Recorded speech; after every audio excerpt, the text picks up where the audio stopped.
Hey, and welcome to episode 127 of the Adventures in Advising podcast. This is Matt Markin, and from time to time since episode 47, we have had guest hosts join in to interview various other guests.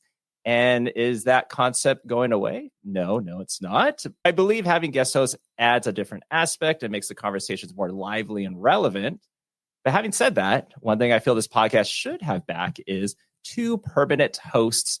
And on a personal level, I miss getting to work with someone else and wanting to share the knowledge and experiences of others and sharing their stories.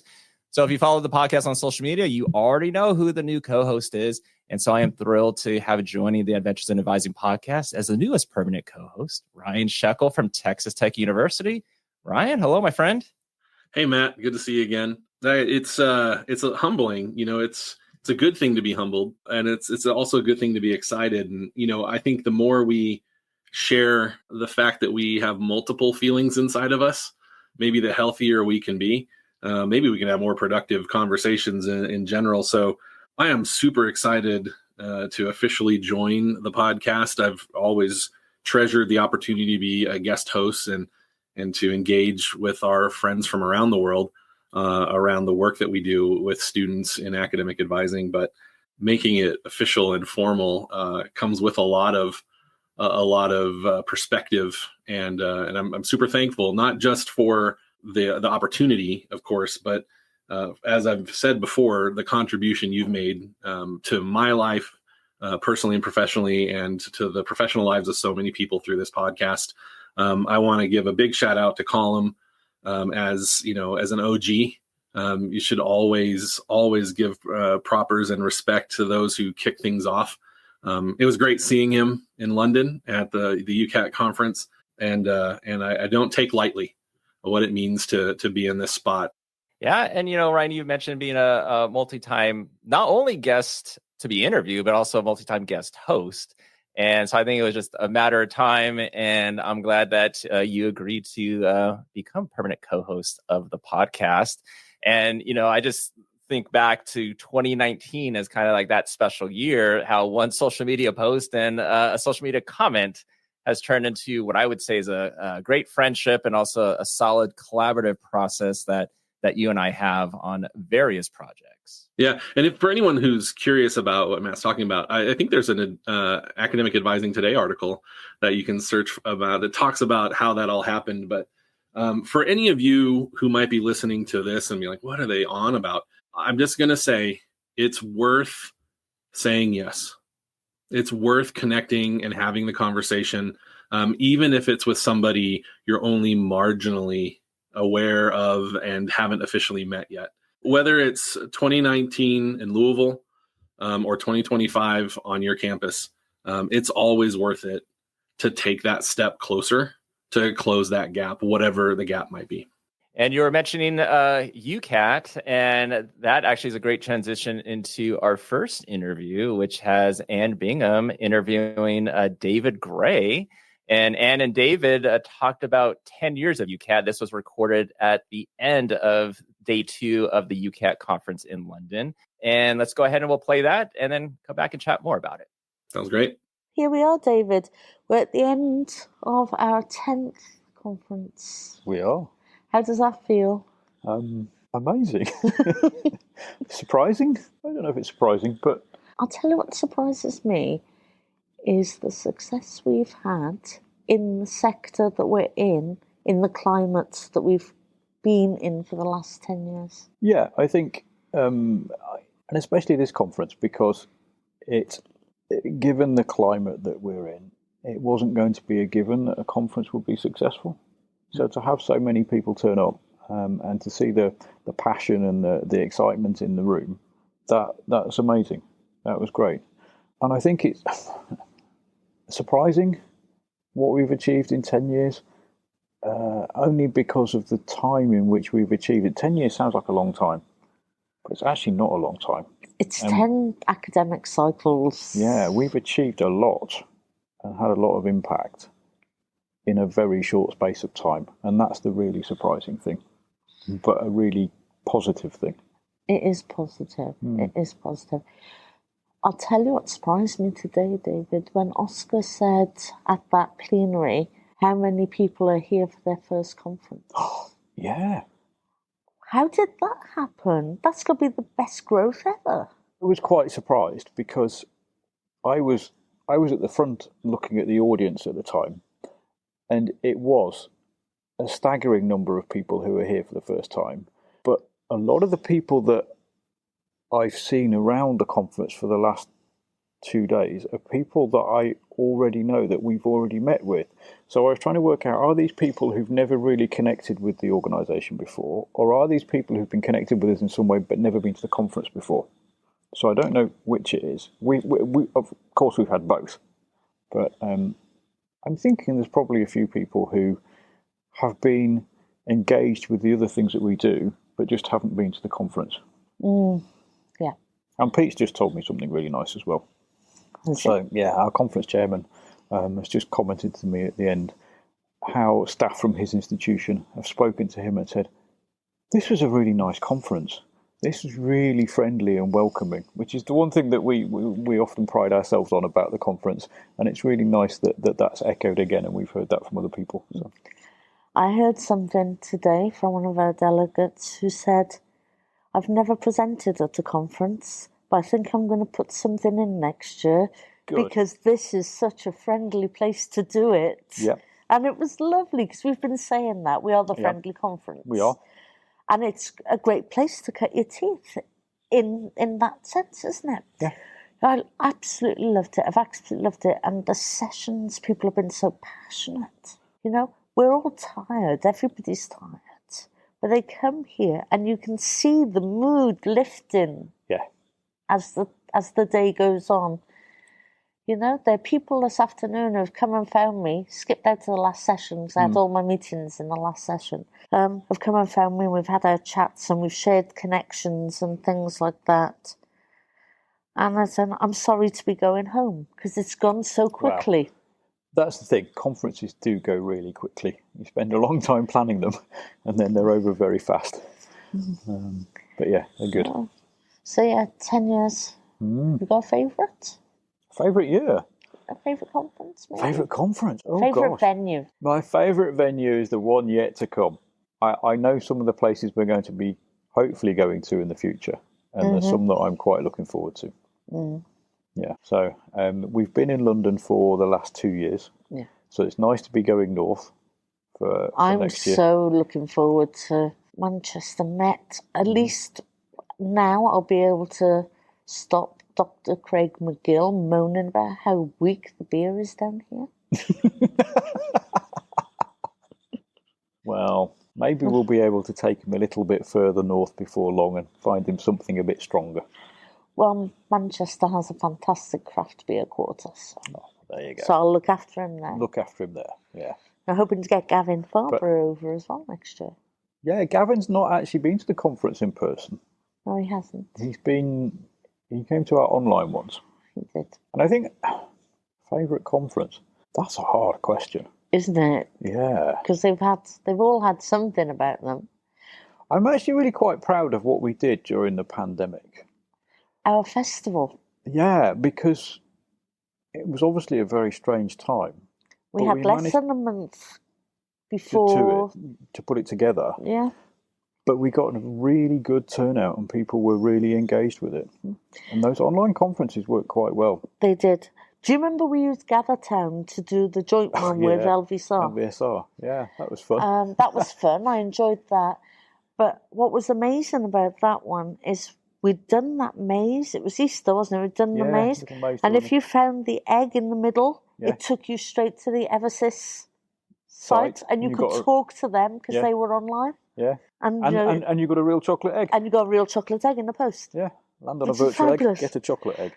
We did some brilliant stuff with that one. You know, we had a meeting earlier today and we were talking about some of the things. In fact, one of our sponsors who's been around the conference for a long time commented on how we always do something that's different and innovative, and how we've done very different things with kind of conference dinners or the keynote that we did this year, a very different format, how we're, I guess, not afraid to take risks and try something different and innovative. And I'm kind of looking forward to what we do next. I have no idea what it is. Well, we've got some little ideas, but we've got a year to think about it. We've got some exciting times ahead then, haven't we? Yeah, we do like to do different things. So yeah, but people love it. You come to a UKAT conference, you never know what you're going to get. in a good way. In a good way, absolutely. Yeah. You know, but it's like the last couple of conference dinners haven't been banquet style. No. We've moved away from that a bit. No. And people, remind me what we did last year for the conference dinner? Last year was a traditional conference dinner at Greenwich in the old brewery. Oh, in the old brewery. That's right. It was pub style, wasn't it? It was a pub style, but it was still a traditional conference dinner. That was good. That was good. I think people felt more relaxed and they weren't sitting around a white tablecloth. Yeah. You know, it's finding a venue that can accommodate us all, isn't it? Well, that's always a challenge. If numbers grow, then yes, that gets harder and harder, doesn't it? So. But you know, other organisations manage it, so we can't. Yeah, there's nothing that UKAT can't do. We just have to think outside the box sometimes. We do that. We're quite good at that. I remember you at the very first conference with the multicoloured hoodie. Oh yes, we organised that one together. We got Charlie one of those. Yep. We did. And I remember you standing up to do the housekeeping. And that was the first time I'd actually heard you speak when we weren't in a conference-style meeting. Yeah, that's true. Yeah, and you had that hoodie. You did all the flashy stuff. It was brilliant. I don't remember what flashy stuff I did. See, 10 years does that to the memory. You were as enthusiastic then as you are now, and I think that's a wonderful way to end that interview. Oh, thank you. So we just heard Anne and David talk about 10 years of UKAT and the conferences that they've had. And Ryan, you've attended UKAT conferences before. You've been a keynote speaker at one of those. We were both there, like you mentioned before. We played the recording at their last conference in London. What are your thoughts on 10 years of UKAT? You know, I have a real heart for our history. I think the way that we talk about ourselves and where we've been and what we've done says a lot about who we can become.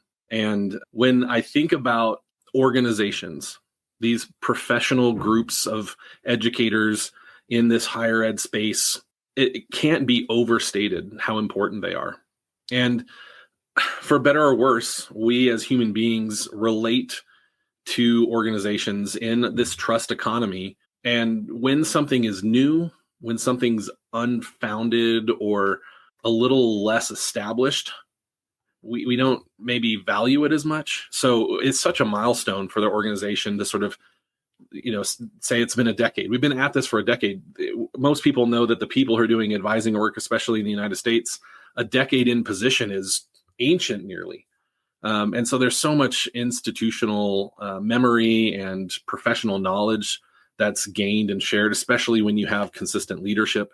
And so I'm really proud of David and the work of the group for not only getting that off the ground in their particular context, but sticking with it through a pandemic, through all the uncertainty of what membership looks like and programming and events. It was really a treat to revisit my colleagues in UKAT in a conference setting. I mean, of course, we're in touch through social media and other ways, but having been there in Plymouth in 2019, celebrating the legacy of founding members, and then to come back in 2025 and their 10-year anniversary, it was a real treat. And I'm so glad that not only the association accepted the proposal and the multiple proposals, but that my institution helped fund it. You know, that these things are possible to travel internationally for the work that we're doing in academic advising. No, 100% agree. And, you know, April, attending that UKAT conference, that was my first conference for UKAT. And I feel like I for sure want to go back next year in Manchester and every conference after that. I mean, I definitely enjoyed the sessions. And I told David this after the conference ended. I don't know if you experienced it, but it was one of the conferences I've ever attended where during a session, I did not see one person checking or answering emails. They were actually focused. And I know it sounds like such a small detail, but it stood out to me because I'm like, it made me feel like attendees were so focused on the presentation or the panel that they wanted to absorb as much information as possible. So it's very refreshing to see. Yeah. Well, and my experience has been, especially when engaging with other organizations whose cultures and frameworks are different, that there's definitely going to be something that feels different.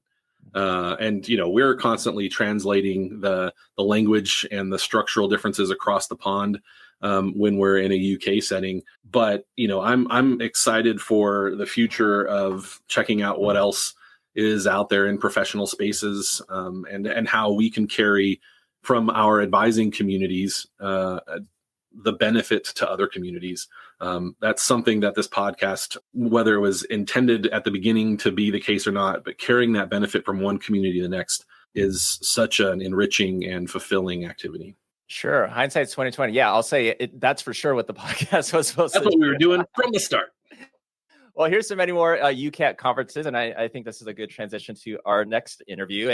And this is a panel-style interview, and this actually has Melinda Anderson, Declan McLaughlin, Iris Burks, and some person named Ryan Scheckel. I don't know. That guy. And so this panel was about, So this panel was about what knowledge and tips can panelists from around the world provide regarding dealing with change, wellness, and yet still supporting student success. And we did a version of this panel at the UKAT conference in London, and that also had Anne Bingham on it. So here we go. So from student success to an ever-changing landscape, from a growing demand for advising services to limited budgets, what can today's panel of faculty, coordinators, and administrators share with you about these issues? Well, let's find out. Let's welcome to the panel Melinda Anderson, Iris Burks, Declan McLaughlin, and Ryan Scheckel.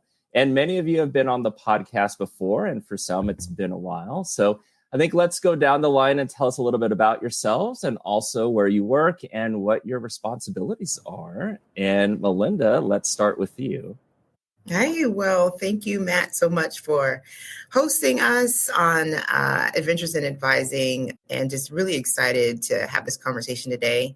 So my role at Achieving the Dream is Executive Director for Network Engagement. And so I have the honor and privilege of supporting community colleges as they come into our network, as they think about institutional redesign to support student success initiatives. And so my portfolio areas look at rural community college success and tribal colleges and universities. And we also look at strategic enrollment and management initiatives through grant supports. And then, as I mentioned earlier, also supporting schools as they come into our network.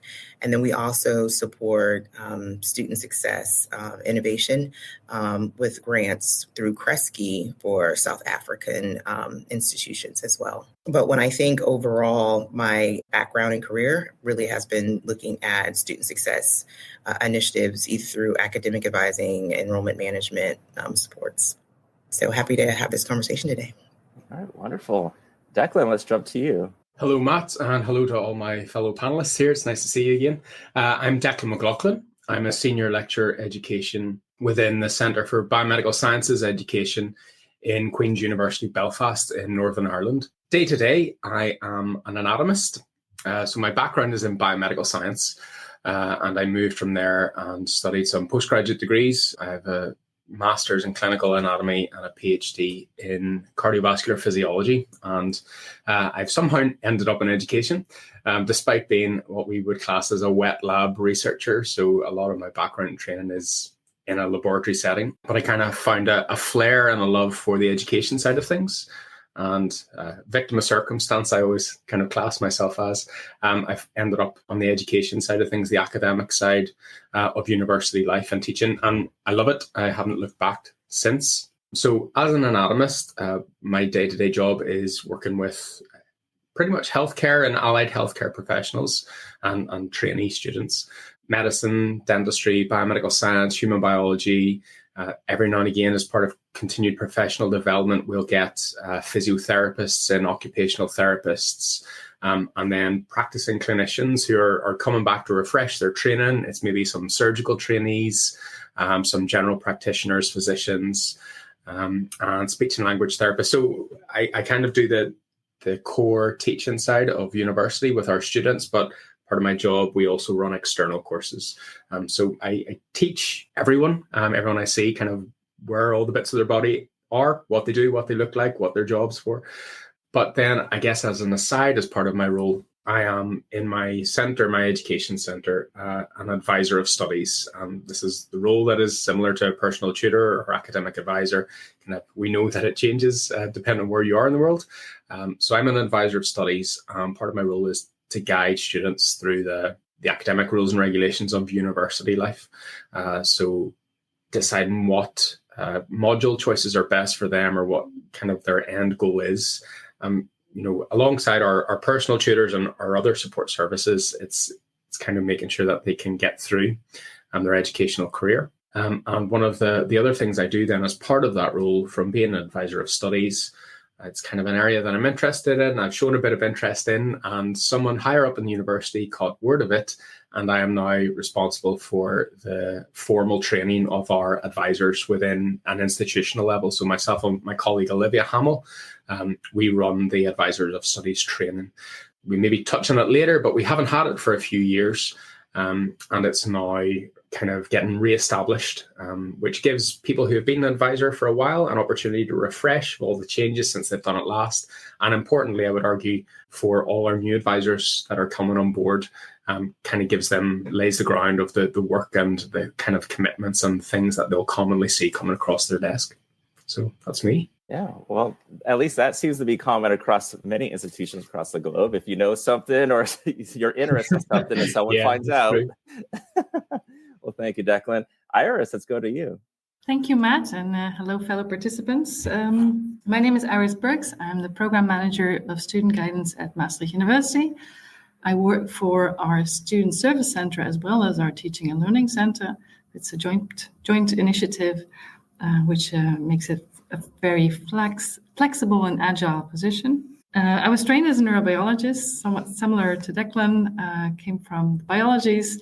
And then during my first job, I became responsible for academic advising in one of the programs that I worked for. And indeed, also never looked back. I went so far that I never even looked back at my discipline anymore and really dove into academic advising. I became the coordinator of the network of student guidance staff at Maastricht University at a crucial point during Corona. And that position at that point required more. There were more funds available, more needs. And this position of the program manager student guidance was created. And for the past 2 years, we've been working on developing a shared vision for student guidance. We've formulated ambitions for 2030, and we're now working towards realizing those ambitions. Some of my formal responsibilities at the moment still include being the chair of that network that I mentioned earlier. But I'm also developing a learning narrative. So if we say advising is teaching, then what do we teach? I'm on a project where we develop a formulation for our duty of care and identify which roles we have and what the responsibilities of each of those roles are, because that in the Netherlands is not such a clarified aspect as maybe in other countries. So I'm realizing how many responsibilities and how busy you all are. So Ryan, last but not least.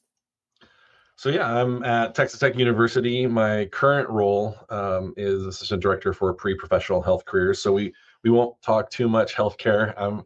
We'll focus as much as we can, even though it's lovely to have colleagues who have the backgrounds that are on this panel. I came into this position almost 10 years ago, and I came from our School of Art at Texas Tech University, which is a completely different vibe than pre-health. But I'm responsible today for supervising a team of 6 primary role academic advisors who work with students who intend to, here in the United States, go on to what we refer to as professional schools, medical schools, nursing schools, pharmacy schools, and the like.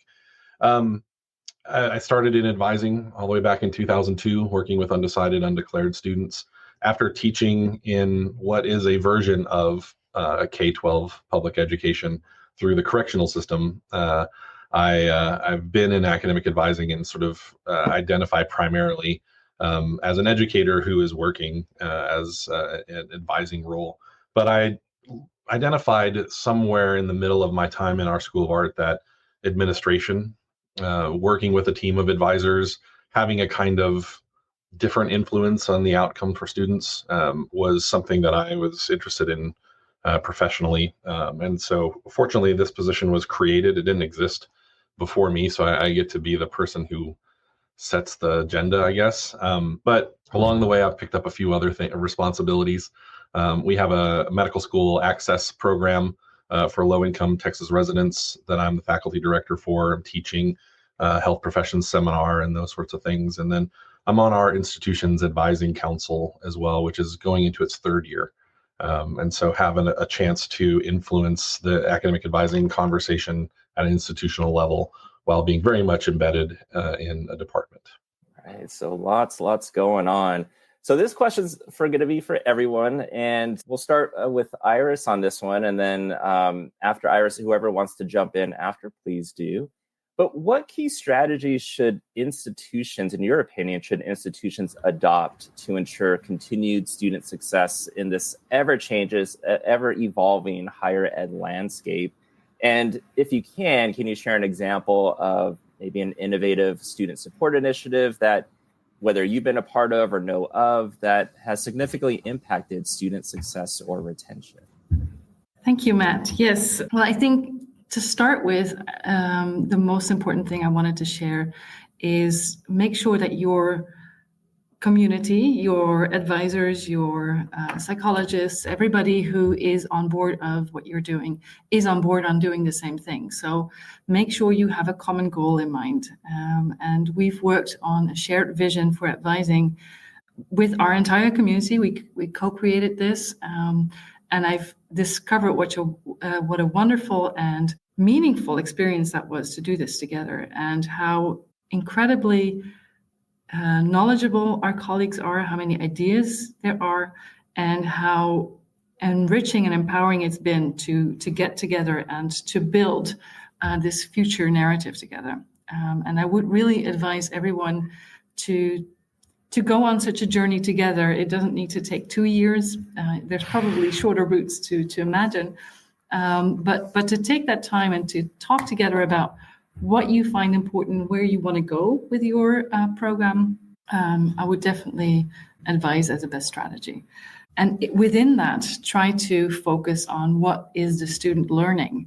So rather than looking at all of the facilities we are offering and all of the interventions we are addressing, try to center everything around what is the student taking out of this? What person have they become through our interactions?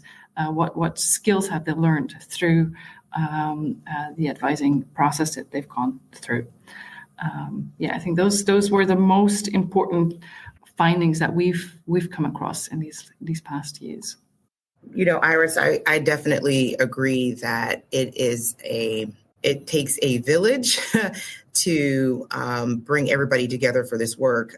What I'm finding in the field that the most successful models are not schools or institutions that are looking at this work as just somebody else's responsibility, right? It is from a leadership perspective, a top-down, bottom-up approach in terms of how this work is happening, but also, for example, the way that you are deploying technology to be able to support the work that's happening across your campus. How are people looking at using technology? So, for example, not just having a chatbot, right? But how is that chatbot being deployed on your campus to be able to be like, I know we're going to talk about AI later, Matt, but right, how is machine learning, right, being utilized and how are you using that information, right, to be able to help further support your students? So how are you leveraging your resources on your campus? So, for example, what's innovative for me when I hear a campus say the information that we're using, that students are asking questions, right? How are we then using that information to redesign services on our campus to support students, right? Like if they keep asking this, then maybe we're not doing what we need to do to be able to help support students in terms of the information that we're offering or providing, right? So how are we constantly redesigning our services?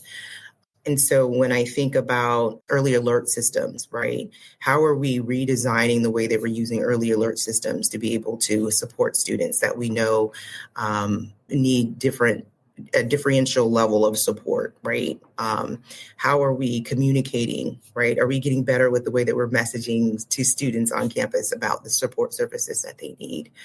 Basic need supports, especially, in the US, about food insecurity, housing insecurity, how are we addressing some of those challenges that our students are facing? And when I think about innovative approaches, especially when we think about how we're supporting, like in the work that I'm seeing, community college students in terms of making sure that those services or outreach supports are being provided, are just some examples of the things that I'm seeing in the field today. Yeah, I think one of the things that we're hearing is the resources. It's hard, especially when institutions are understandably concerned about bottom lines, trends with enrollment, legislative uncertainty. It's hard to say fund it and not hear the inherent risk in the kind of request. But if we are to believe that academic advising, personal tutoring, whatever framework we use, is an educative process, if it's part of the teaching and learning mission of the institution, then it has to be funded in a way that is representative, commensurate with the impact that it has. And I don't know that that's particularly innovative, but I would say that the ways of leveraging resources to meet the challenges of financial reality and student need is going to require innovation and a strategy that places administrative responsibility on the outcomes, but not just the enrollment outcomes, the traditional definitions now of student success with persistence, retention, graduation rates, but the whole student definition of student success. And that is just going to be a resource intensive endeavor. Iris started the response to this question with the idea of being on the same page. But if the paper is tissue thin, then it doesn't matter how many people we try to get on that page, it's going to fail. And it might be a weak metaphor, but it needs to be a very robust page if we're all going to be on it. And I think that kind of conversation about how do we adopt an ecosystem or a systems mindset about student success, instead of laying it at the feet of any one party or group on campus. I think that's the strategy that institutions should adopt, is one that says we're all in this together. These are our students. This is our institution. And this is our future that we have an effect on. I probably mimic a lot of what my colleagues have said here, a little bit from everyone. It definitely is worth remembering why we do what we do, and who is at the center of that, and that's the students that we work with. And our job as advisors, as tutors, as guides, for want of a better term, is to help those students achieve what they initially set out to do. And occasionally there can be hurdles, and the height of those hurdles can vary dramatically depending on the situation, the institution, the legislation, the governments that we work under. And some of those things are out of our control. So what I think is important is that with all of these things that we do, not just with advising, but for anyone that's ever worked, or my colleagues here, or anyone that happens to be listening, anyone that's ever worked in further or higher education at any stage will know that there's a certain amount of flexibility that has to come with the job. There are some things that you kind of have to accept a little bit. You have to trust that the people that are making decisions maybe slightly higher up are doing it with the best intentions. Now, the cynic in me would say that's not necessarily always the case, but there are some things that we have to roll with. But I think part of our job as advisors is to occasionally push back a little and fight for, where there are budget cuts or there are resource depletion, that we have to say, look, we can't work magic with nothing. We need some tools here, and whether that's financial or technological or on a personnel level, whether it's just having more bodies on the ground to deal with our ever increasing amount of students, it is important. And I think our job for us that are doing the job, the roles that we're in, is to push back sometimes to say, look, you're asking more from us with less, and we can't keep doing that, because for some of us, it is our whole job. It's our everyday job. And I know the way that structures are in different countries varies. But for some of us, and I include myself in this, the role of advisor is an addition to what I'm effectively employed to do at the university. And if you want to keep me doing my day-to-day job, my teaching, my student-facing role, and you want me to do all of these other things, then there has to be some give somewhere. And the give can't always be on the advisor. The give has to be somewhere, maybe in the structure or the expectations or the work or the workload that is associated with being this advisor. So I think pushing back to show the importance of this roles or these roles that we do is kind of key for a lot of this.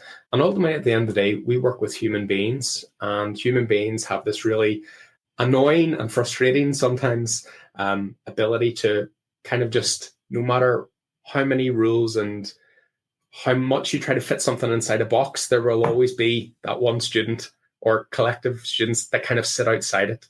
And again, it's bringing that flexibility.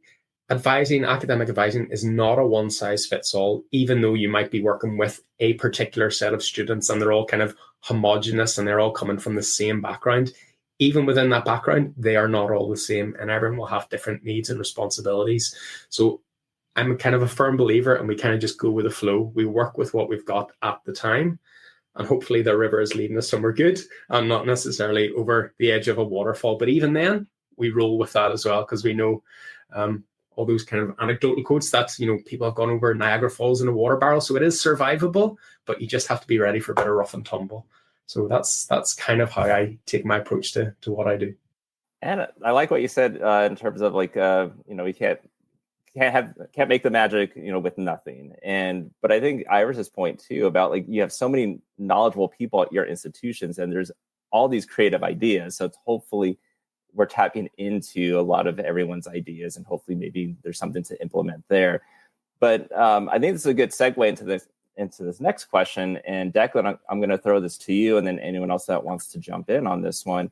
In terms of budget, in terms of a lot of demand on advisors or personal tutors, in your opinion, how can institutions create, I guess, a healthier and more sustainable work environment for advisors and personal tutors? And maybe what are some creative ways that you or your institution have supported that well-being and retention of advisors and personal tutors? Sure. So I think it comes back to what I briefly mentioned.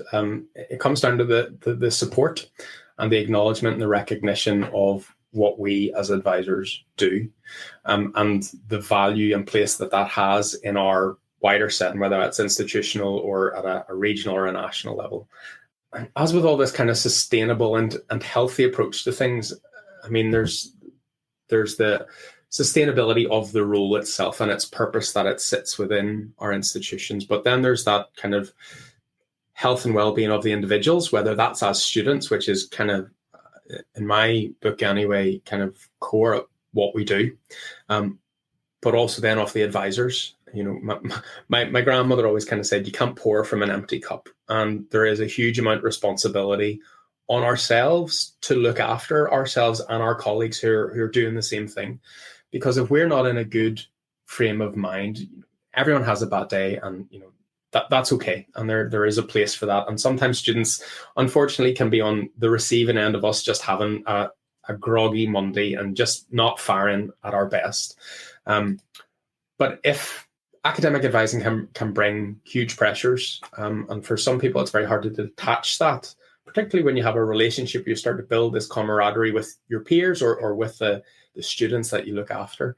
And if we don't look after ourselves and offload that, whether that's with our own mental health or having some sort of institutional outlet or counselling or access to some resource that we can kind of take that bit of our brain out and park it and say, this is my job. This should not be impacted on my day-to-day life with friends, with family, kind of my personal and own private social aspect. That can muddy the waters, and it's hard to find where those lines separate. So balancing that, having access to some sort of support services, not necessarily always mental health, but discounts at gyms so that there is separate time that you can designate within your week to just go and clear your mind to do something. A lot of that comes down to personal responsibility as well, about our own time management. We preach this to students about, being structured in their week, setting aside for revision and study.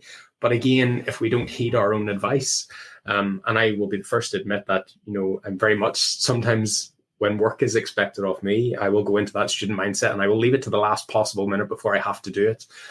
But I know from experience that I work well under that kind of slight pressure. It gets the best out of me. So there's practical things like that.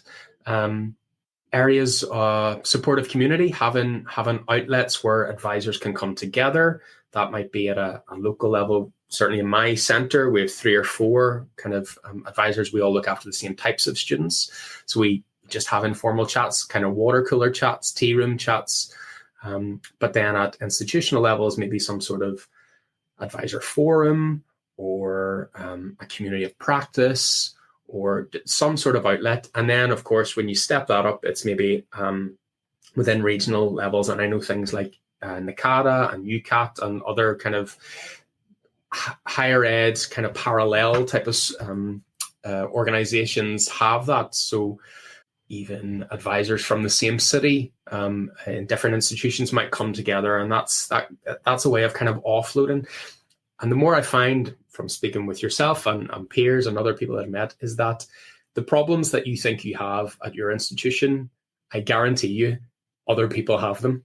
And the only thing that really changes is the name that's above the door and perhaps your individual title. That these challenges that we all face are kind of within the sector, and maybe that's just reflective of where we're kind of at in the sector or where the sector is at with things like budget constraints and pressures, which others might want to hit at. So this building a supportive community, I think, is really important. And then again, just this recognition, personal development is a nice way to try and recognize it. And certainly at Queen's, one of the things that we have done or certainly are trying to do is we've set up a community practice. I was responsible for setting up our institutional community practice, and it really is kind of a very relatively informal monthly get-together where staff come and we just have a chat. We have a guest speaker and we talk about a topic, but more often than not, it's more as a forum for someone to bring a scenario and say, look, this has come across my desk in the last 3 or 4 weeks. I'm not really sure how to handle it. Has anyone any ideas? And those scenarios that come are usually like we said earlier about the outside the box. It's the ones that it's just a very strange or magic combination of circumstances that, it's from this, how you approach it is from policy A and the consequences are from policy B. And it's your job as an advisor how to piece it all together so that the student understands it. So these peer support networks, I think, are crucial in anything that we do. And how big you want to scale that is entirely up to, I think, the individuals. And yes, getting some sort of recognition, reminding institutions of the value that advisors have and the really important role that they have in student successes. And that's not necessarily, like Ryan was hinting at the outcomes about the graduations, the number of degrees, the amount of people doing majors in this or minors and whatever. It's about day to day, about bringing those students back and making sure that they stay at university because they are fully entitled to be there. And an awful lot of the time, as we know, life can throw all sorts of things in the way. And it's about for trying to level the playing field as best as we can. And I think that if advisors weren't doing what we do, we would have an awful lot fewer students studying at higher education and further education colleges because of what we do in our roles about making sure that they stay and they have the access and the ability to stay in their institutions. So there are lots of things. It's not a one size fits all. There are countless opportunities, and I'm sure our listeners out there will have their own kind of thing that they can relate to. But that's kind of some of the things that I feel strongly about and things that we're trying to do here at Queen's. Yeah, thank you, Declan. And maybe I can jump in on that for a moment, because I heard you mention at several moments the importance of professional development. And I fully agree and support that notion. I feel that if advisors, tutors, whatever title you give them, know what they need to do, what they are responsible for and what not, and how to do their role, they'll be more protected and they'll be more safe in the role that they are fulfilling. I know that in the Netherlands, at least, this is quite a discussion. Where does your role start? Where does it end? And where do you hand over to the next professional? And that is something I feel that we as institutions can also give guidance in for advisors to give them safety, to say, this is really not something you need to handle. You can escalate, or escalating already sounds like it's a problem, but hey, you can refer someone when the question reaches this kind of level of complexity or this nature. You don't need to deal with this. And on the other hand, for the aspects that they do need to deal with, we do expect them to tackle. To also give them the tools and a toolbox, not just one tool, but also the diversity of tools to approach those with confidence, because I think that doesn't just sit with our students, right? That idea that you need to feel confident and competent in what you do, but it also sits with our advisors too. They need to feel that they are empowered to do what they need to do. And I love, Declan, what you said about the community of practice. That's really something I feel very strongly about, bringing advisors together to discuss experiences, initiatives, to have somewhat of a structured peer supervision in that, to learn from each other's approaches, ideas. I love that notion. Thank you. Yeah, and Melinda, I'm going to ask you this because Iris was bringing up professional development, and I was curious about your knowledge you want to share on it, on how you think institutions can balance the growing demand of advising services when you have these limited budgets and resources, and right. How are you supposed to implement professional development? No, when I was listening a little bit about I think about the internal and the external dynamics, because I think that, so Declan, when you were talking about not pouring from an empty cup, and I'm actually sitting across from a bookcase right now, and it says, what got you here won't get you there. So when I think about institutions, for example, when they're growing enrollments, right, and you think about your infrastructure that you have in place. And so, Ryan, you were talking about structures, which I get all excited because I'm a systems thinker. So institutions continue to grow, but then they have the same infrastructure in place. And so they think that they're going to continue to move, right, with the same footprint. And it's like the answer is no, right? You want to continue to grow, but then you're not growing your staff, and then you're not thinking about the implications of what that means. If you're growing your student population, you would then, of course, hire more faculty to teach them, right? So then, of course, you're going to, right? It's like, okay, Melinda, right? Right. We know this, right? And so as you're thinking about tying yourself to these outcomes, I think as an administrator, you have a responsibility to also be thinking about, well, then you have to also grow your infrastructure. And that is also related to academic advising support services that you're providing your students. We were seeing enrollments grow, but then they weren't growing residence hall spaces. They weren't growing where students were going to eat. Where were they going to park? It was one of those situations that I was just like watching this, like, what are we doing? You're growing, you wanting to serve more students, but then you weren't growing the services to serve students. And so then eventually it caught on. So I'll get off my soapbox there. But Matt, what you were saying about what do you do when you need to grow professional development, but then you don't have the budgets? What I have been seeing is that advisors have been taking it upon themselves to, create those community of practices on their own. They were having conferences on their campuses that were supported by those champions on their campuses as administrators. So it was good to see that there was a need. We don't have money to send you, so we'll do it internally. Virtual spaces for people to gather, to be able to share and exchange information. So there were ways that people were accomplishing community of practices that weren't costing a lot of money. When I think about in terms of a movement, in terms of how are you able to find well-being, the idea of understanding what you need in terms of from a campus perspective, how are you going to continue this work given the demands of your time? So understanding, Iris, I love your point. When does my work stop, right? How am I defining my work, right? I'm not a mental health counselor, right? When I think about the COVID times, duty to report, when does my work really end, right? So I think people started to have better boundaries around their work. And so I think I did start seeing those trends, and we started having better conversations about the boundaries of our work. And so I think about it was a combination, Declan, like you were saying, it was a combination of a lot of things, right? Better boundaries. It was about how was I building community on my campus. It was about administrators saying, okay, if I can't send you away, how do I provide services on campus for you to have these conversations that were important? It was about how do I gather and find my own community, because I just sometimes I might need to just scream in the dark, right? It was about people like Matt who were creating these spaces for people to be able to share their stories. And so you could listen to a podcast. It was about places like UKAT and UKAT, right? Having regional spaces for people to come. It was about people continuing this kind of work for us to be able to gather.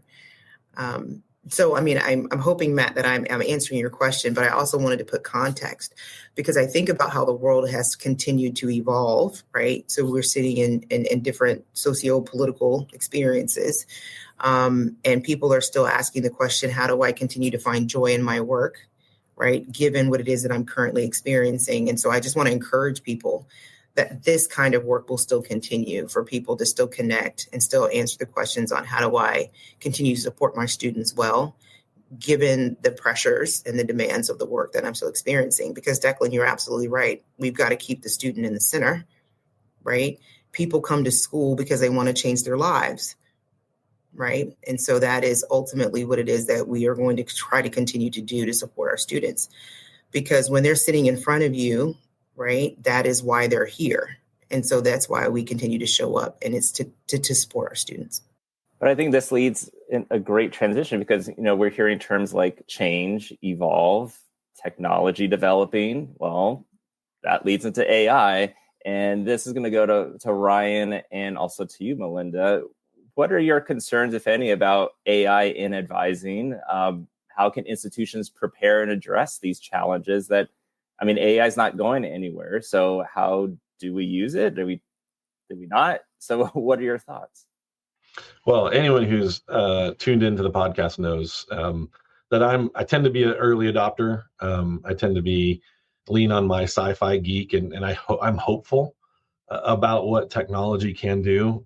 If nothing else, I have a bemused sort of, perhaps it could be interesting and a new experience that we've never had before. And so my default mode is, let's play with it.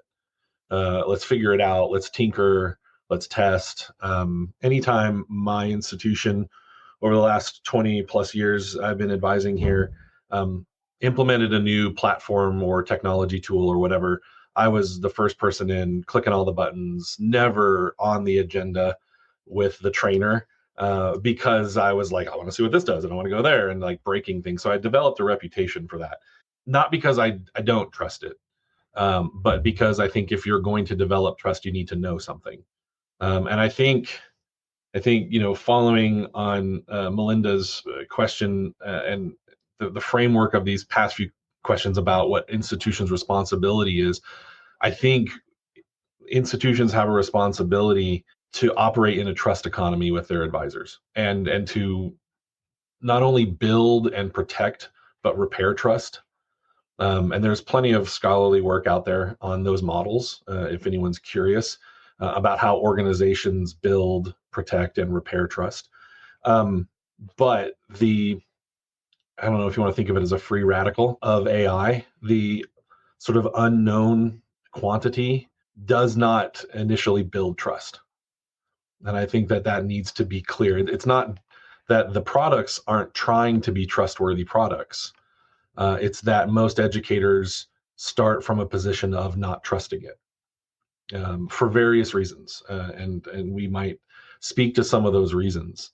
But if an institution is interested in leveraging the resource of AI in an advising or student success conversation, they would be well advised to consider the dynamic of trust and the effect that trust has on our experiences as people, our efficacy in trying to care for others, and ultimately our ability to be free thinkers. Because if we are in a trust deficit point of view, we are not going to be our best thinkers. We are not likely to be using the tools to the best of our ability, or in innovative, inventive ways. We are more likely to use those tools in defensive, protective, fight or flight kind of ways. And so that's one of the things that I like about the AI conversation, is it reveals more about us humans, I think, than it does about the technology itself. I've mentioned this before, at least on this podcast, that I have not yet seen an implementation of AI that is what I think it could potentially be doing. And this is, I'll retreat back to my sci-fi world, some sort of active monitor for an institution and student activity. I know people have lots of feelings about that, whether it's Big Brother, or the going all the way back to the Wizard of Oz and the man behind the curtain. Like, whatever you want to think about it, everybody is saying hypothetically it could. Hypothetically, AI could do this. Hypothetically, AI could do that. Hypothetically, AI could free up the people to be that personal touch for students. It's like, but let's see it happen. Let's actually implement it in a way that's clear and transparent, that is context and data driven, and not just something that could possibly happen, therefore we should trust it. Let's test it. Let's see what it actually can do, whether that's in a fully simulated environment or not. Right now, I know the way that students use it, and I think that there's some really fascinating, interesting possibilities the way advisors could use it in their daily practice. But on an institutional level, I don't know that I've seen a best practice or a benchmark or an implementation that is truly, genuinely innovative, that is steps or a significant distance beyond what predictive analytics promised a generation ago. Great. Well, Ryan and I, we are on the same page about how we feel about AI, but I agree. And I love your point about trust economy. I think institutions, number one, when you think about education overall, the idea of building the critical thinker, right, it should be something that is encouraged, right? And so when you think about the implications or the usage of AI, I think that you have to play with it to understand what it is, right? So that you can understand the pros and cons of how it could show up, right? And so I think you have to start there. But when I think about what it means or the implications for how it could be used from an advising perspective, I think that number one, the idea of efficiency around the administrative practices alone with advising services could be huge, that allow you to move in different ways around the human connection.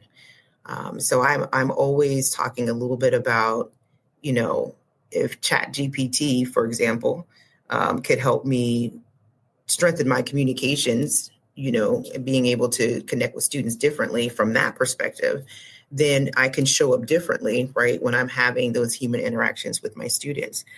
And so it's not about it replacing anything. It's about how does it help me evolve in my practices. And so that's usually the angle that I take. And so what I'm seeing or hearing in the field is that that's how people are currently utilizing it. It's creating efficiency in my administrative practices. It's not replacing the way that we show up with students. So thinking about how you can scale or become more efficient with your practices, how it creates the ability to be personalizing your communications, how it can help with analyzation of data, right? We're always encouraging advising professionals to think differently about how they're using data, so how does it crunch the numbers for you, right? So then you can think about the work that you're doing. For example, even from a career perspective, if you wanted to ask, what are the jobs in this market? A student asks you a question, for example, think of it as a second brain, right? A student comes in and says, what jobs are available in this market? Blah, blah, blah. You could just go in there and say, what jobs are available in this market? The information appears for you. You're sitting right there with the student. Well, you don't have to take time to Google that, right? You go here, you get that information, it pulls it automatically for you.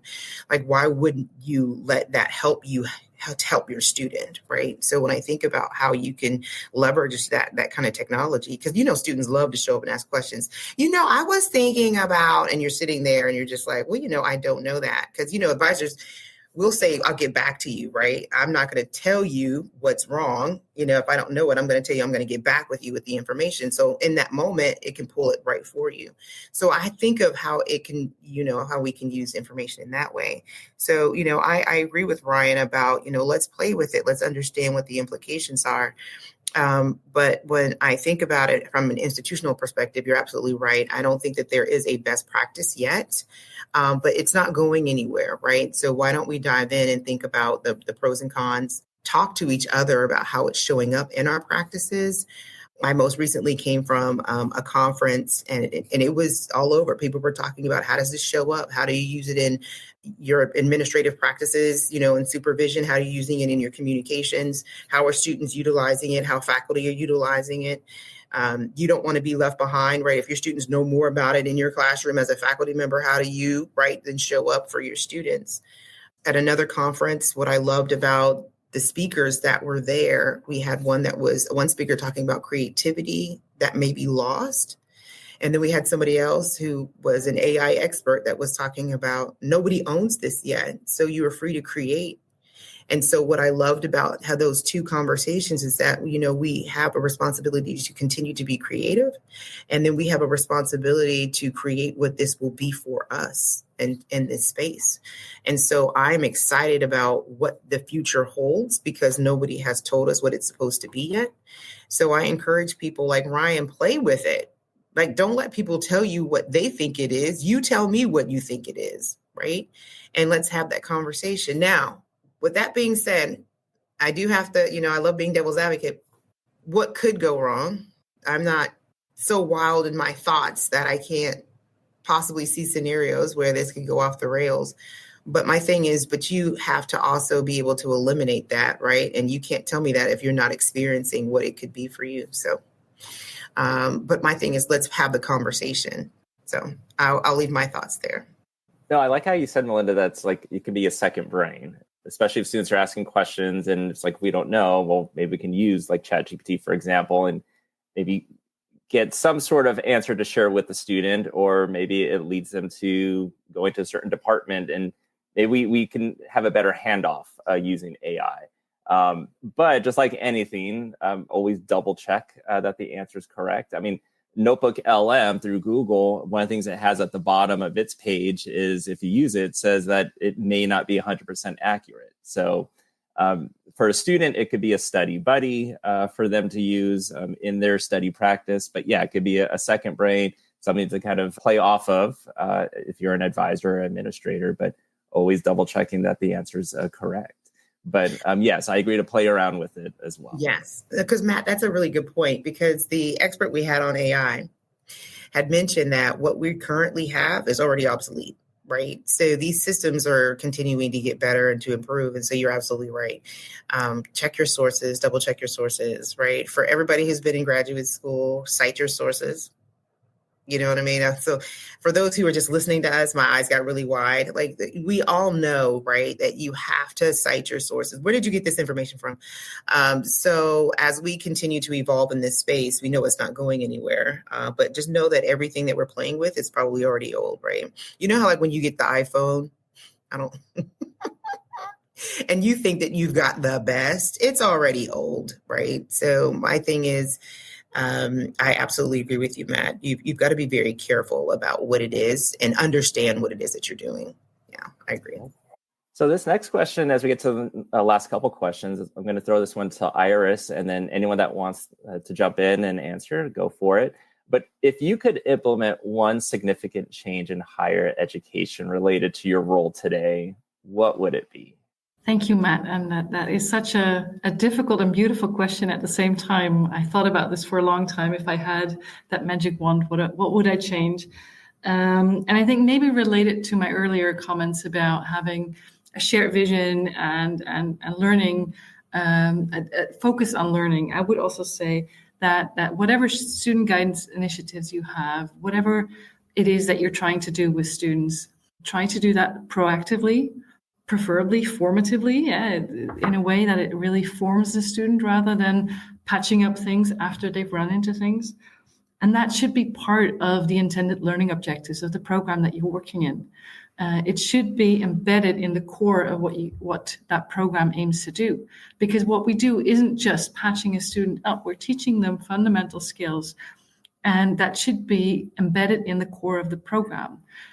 The benefit of that isn't just that we can keep that focus on student learning, it also means that we can then say, okay, we need the means to make this a reality because it is part of the program outcomes.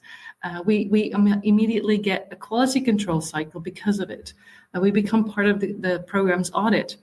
So I believe that getting as close as we can to the educational process, to the standard educational process, in order to benefit from that quality control, that professional development, I would say is one of the things that I would really want to wish for all of us tomorrow. And I know that I was supposed to look for one, but I looked for a second one because it to me is also so close to my heart. I feel that we should also do this in co-creation with our students.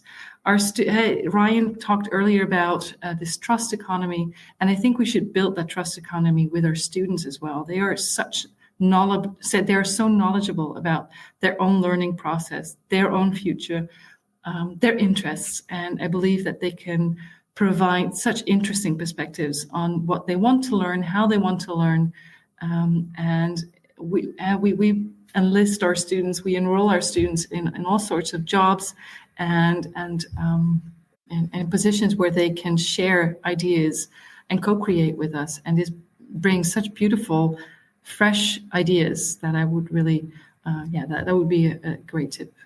If I can jump in here, I think just from speaking the last few questions that people have been speaking about, I think one thing that I would really love to see in higher education is an upskilling of our advisors, in whether that's in a continued professional development, in just maybe learning a new technology or a new skill or kind of skill set that you have within your own institution, or just kind of coming to what Iris had mentioned about some sort of quality assurance or kind of quality standard, that there was almost like a recognized badge of honor type of thing, that, if you come and talk to an advisor, whether it's in the United States or Canada or mainland Europe or the UK or wherever you happen to be, and they have PhD or some sort of, I was going to say AA, but maybe that's not the best choice to say, but, academic advisor type of thing after their name, that there's this almost like kind of standard that, that they have gone through some degree of scrutiny, like doing a PhD or a master's or a bachelor's degree, that there is a certain level that person has achieved in their training, that incorporates this kind of humanistic approach. So that, kind of going back a little bit to AI, and the risk that we run is that advisors will get replaced by computers or something, and computers will base decisions on grade point averages and something and make a purely statistical calculation, and therefore this is the choice that you should make.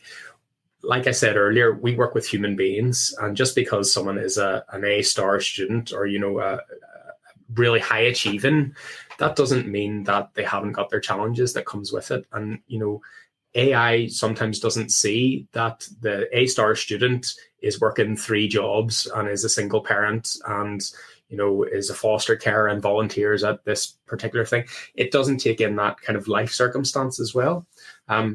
It can if you program it in, but ultimately it's an artificial intelligence trying to make a decision, and that can't be replaced. Or I don't think anyway. Currently, whether it's positive or negative, I don't know, but there is still a need for people. There's still a need for human intervention. And I think in many cases, our role as advisors is kind of safe in that sense. But yeah, some upskilling of staff, and whether that's starting institutionally at making sure that what we try to do in our centre is make sure that all of our advisors go to the institutional training, which I'm partly responsible for, so I guess that's an easy one to kind of implement.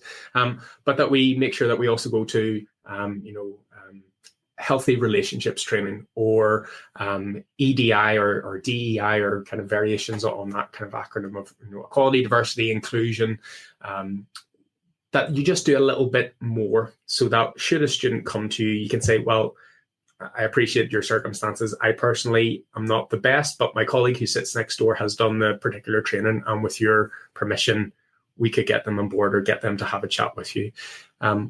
All the way up then to, like I said, some sort of, maybe not necessarily globally recognized, although that would be the pipe dream, of some sort of post-nominal, identifier that kind of says, when you're working with a person that has these letters or whatever, you are in a safe pair of hands because they have been through certain standards and internationally recognized type of qualification and quality assurance that, and I know at kind of internet, or I could say local, but, things like UKAT and UKAT have that kind of professional recognition, but there is variation across, across the world. So something like that, I think would nice to see. It would be a good kind of long-term goal for the sector, and I think it would again kind of re-emphasize the value that we have as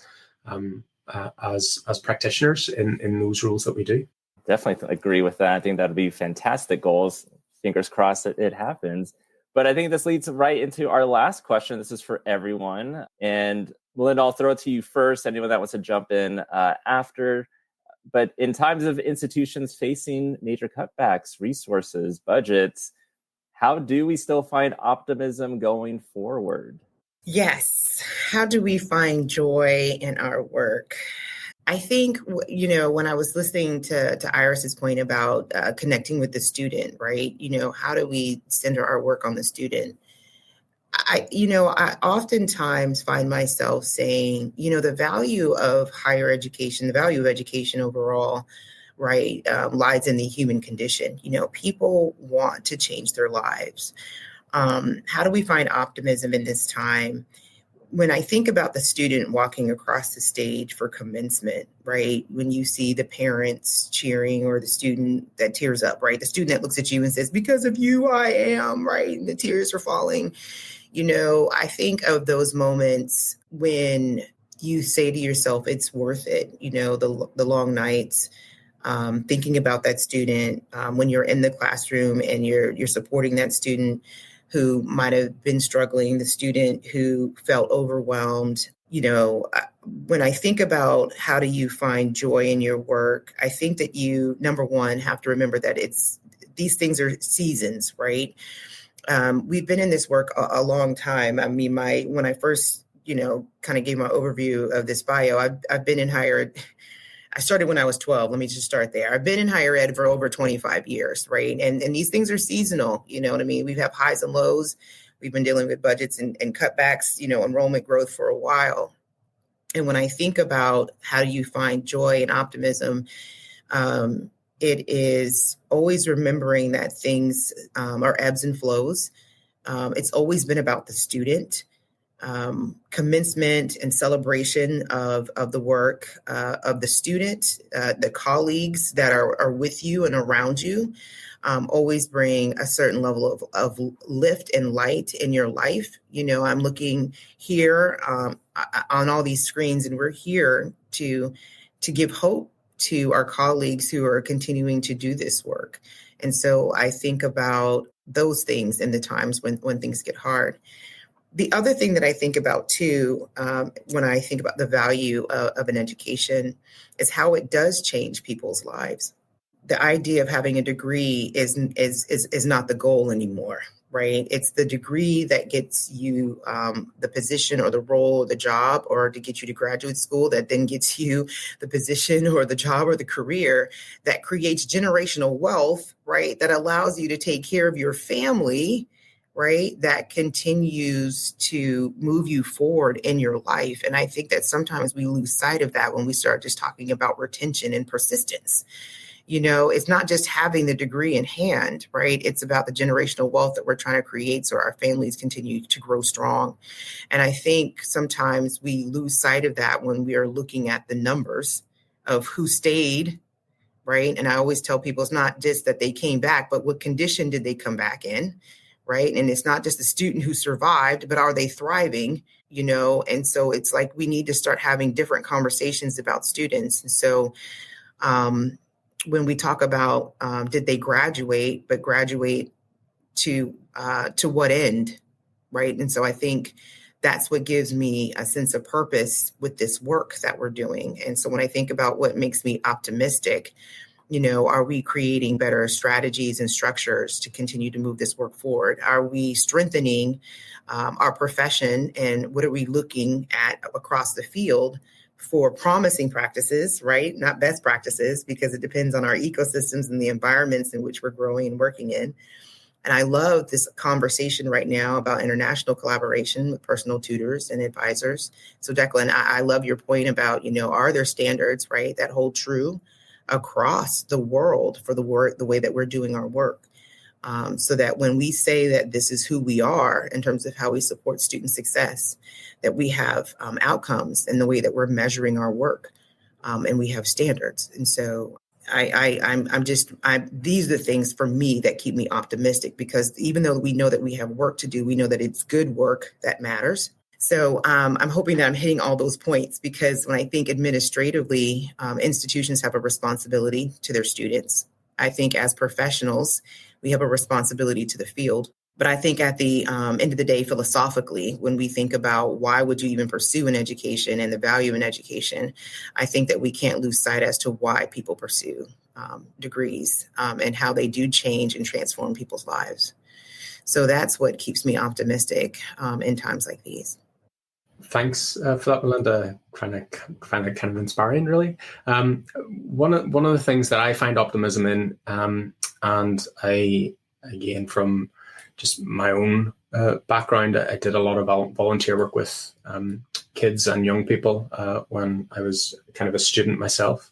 And they said, celebrate the small wins and the successes. So it's beauty in the small things, and not seeing that entire ladder, that entire ladder, I should say, about the graduation. It's about each rung of the ladder. It's getting a student the degree to get their job or to get their postgrad, to get them the role at this position, to help them to climb that ladder, to get financial stability and so on, just like you said, Melinda. So I have a quote in my room from my Catholic schoolboy upbringing. Never get tired of doing the little things for others. Sometimes it's those little things that occupy the biggest part of their hearts. And I think it's important not to lose sight of that the small wins that we get every day of getting that student in for a meeting is just as important as seeing them graduate in 2, 3, 4 years' time. And it's I think, giving yourself a pat on the back every now and again that we are doing, I include my colleagues here, but everyone that's listening as well, or maybe picking this up at a later date, that we are doing good jobs. I don't think we would be doing these positions if it was not something that we had an interest in, or some sort of care or responsibility, or kind of, there's something inside us that makes us want to do this. And particularly if it's a role that we keep coming back to, that keeps us constantly making us want to do this. So it's beauty in the small things. It's the small wins, the everyday successes that we see are sometimes more important than those kind of bigger picture items. Well, optimism is a perspective, and both Declan and Melinda have sort of spoken to that idea that, we can lose sight of, or what we pay attention to. And, for me, I find a lot of optimism in the history of further or higher education, knowing that there have been people in our spots answering these questions since way before we have published histories. As long as there have been people learning and there have been people teaching, there have been questions that go beyond the curriculum. And there have been roles that have worked in third spaces, or might be thought of as scholar practitioners, or whatever we might call them today. There have been people doing these things for much longer than we have, and for much longer than we will. There will always be this need, and being connected to that heritage helps me stay optimistic. There have been all kinds of challenges on a global scale, at an institutional level, even in the department, that have been weathered. People have risen to meet all the ways that they can be navigated. This has been happening. And it isn't entirely up to me to solve all of the problems and to make it all make sense. All that's up to me is that I give it my best, and that I'm willing to find inspiration from maybe even unconventional spaces. When everyone was answering the question of one innovation in higher education, I was thinking about just remove the financial aspect. I think it was the noted philosopher Christopher Wallace. You might know him as a notorious BIG. He said, more money, more problems. We've been trying to figure this out. And if we could just take that pressure off, maybe we'd be more optimistic. Certainly there's plenty of research that shows that money doesn't help with every problem. But if we're willing to remember our history and we're willing to embrace unconventional aspects for inspiration and for motivation, it's pretty easy to remain optimistic about this work. Yeah, thank you. Difficult to add on to this. There's so many great things said already, and I want to tap into the connection element, where I really feel that's where our strengths lies. That's what I think a lot of our work with our students lies in, and I think it also provides an anchor for the future to connect with one another, to connect with people who are like-minded, have similar ambitions for our students, and let's center our students also in our future perspectives. And what I've noticed in the past few months in the Netherlands, there's quite a few budget cuts hanging across our heads. And what I notice is that we're really rallying together and people are standing up for higher education. And I think that is very important to see how it also validates how important it is what we do, and it also makes things more significantly visible to society. I think it's not unimportant to forget showing to society what our relevance as higher education is, and doing that together, I think only strengthens that. And if we can then include our students in that, then I think we top it all off. I think it's a wonderful way to end all these questions for this panel. Ryan, you mentioned about money, but someone also said that money's not everything, but it ranks right up there with oxygen. So there are a lot of challenges, a lot of complexities, but you all have provided a lot of expertise, maybe various different solutions and ideas to consider. So Iris, Declan, Melinda, Ryan, thank you so much for being on the podcast today. Thank you. You're very welcome. Well, I think for those who've stuck around to the end, thank you so much. It's I can't state again how thankful I am to be here and in this role. But these perspectives, these voices, I hope that they can have an effect. And I hope you're listening to other episodes of this podcast, because what a wealth of knowledge and perspectives, and just listening to colleagues and educators from around the world, why they do the work that they do, how they do the work that they do. That's why this podcast is here. And I'm excited for what the future means for so many more adventures to be shared, and can't wait to see what's next.